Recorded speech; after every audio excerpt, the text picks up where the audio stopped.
తీసుకున్నటువంటి లబ్ధిదారులకు,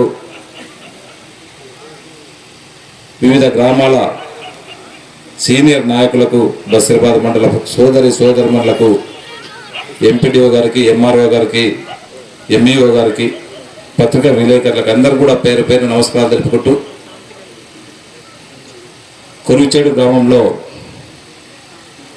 ఈరోజు ఎప్పటి కూడా గ్రామస్తులందరూ కూడా ఒక మహానుభావుని విగ్రహాన్ని ఆవిష్కరణ చేసి అడుగు జాడల్లో తప్పకుండా శివాజీ అంటేనే మనకందరు కూడా ఆదర్శం.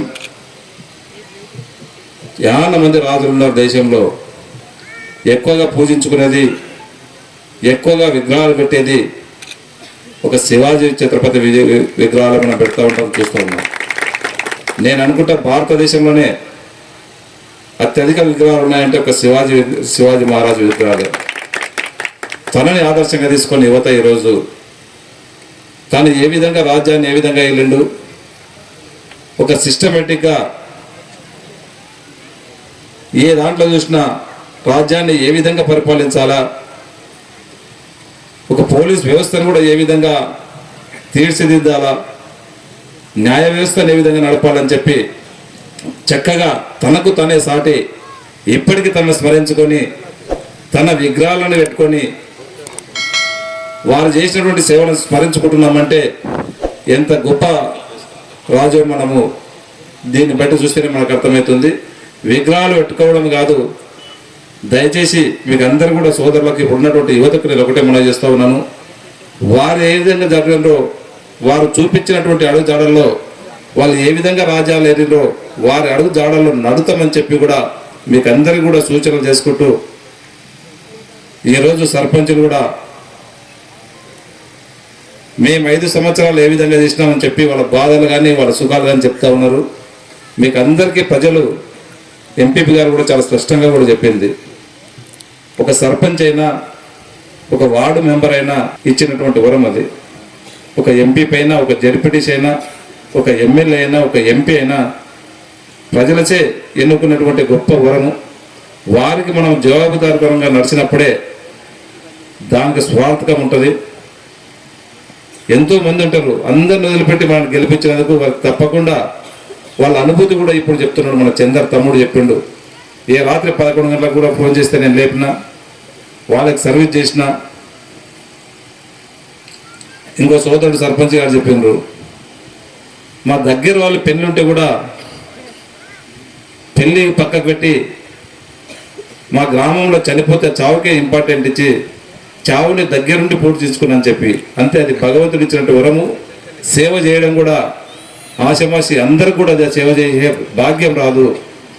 ఆ సేవ చేసే భాగ్యము మనకు వచ్చినందుకు దాన్ని 100% మనం పూరించుకోవాల్సినటువంటిది, అది కంప్లీట్ చేసుకోవాల్సిన బాధ్యత కూడా మన అందరిపైన ఉందని చెప్పి, ఒక ప్రజాప్రతినిధులుగా మన పైన ఉందని చెప్పి కూడా మీకు అందరికీ తెలియజేసుకుంటూ, ఒక సక్సెస్ఫుల్గా మీరు 5 సంవత్సరాలు చేసినందుకు వాస్తవమే ఇప్పుడున్నటువంటి సర్పంచులకు ఇబ్బందులు కూడా ఉన్నాయి చాలా. 1.5 year కరోనా కాలం నడిచిపోయింది. మీరు గెలిచిన తర్వాత కూడా 5-6 నెలలు చెక్ పవర్ కూడా రాలేదు.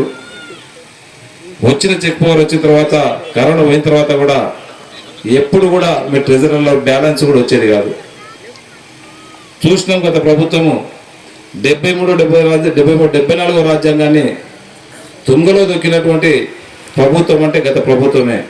ఎందుకంటే ఇంతకుముందు నేను జడ్పీటీసీగా ఉన్నా, సేమ్ అప్పుడు సునీత మహేందర్ రెడ్డి మేడం అయితే ఫస్ట్ జిల్లా పరిషత్ చైర్మన్గా ఉన్నారు. మాకు ఆ రోజు గ్రామ పంచాయతీకి కానివ్వండి, జడ్పీటీసీలకు కానివ్వండి, జిల్లా పరిషత్ కానివ్వండి, మండల పరిషత్ కానివ్వండి, మన గ్రామంలో ఏదైనా రిజిస్ట్రేషన్ చేసుకుంటే నేరుగా మనకు ఆ డబ్బులు వచ్చేటివి.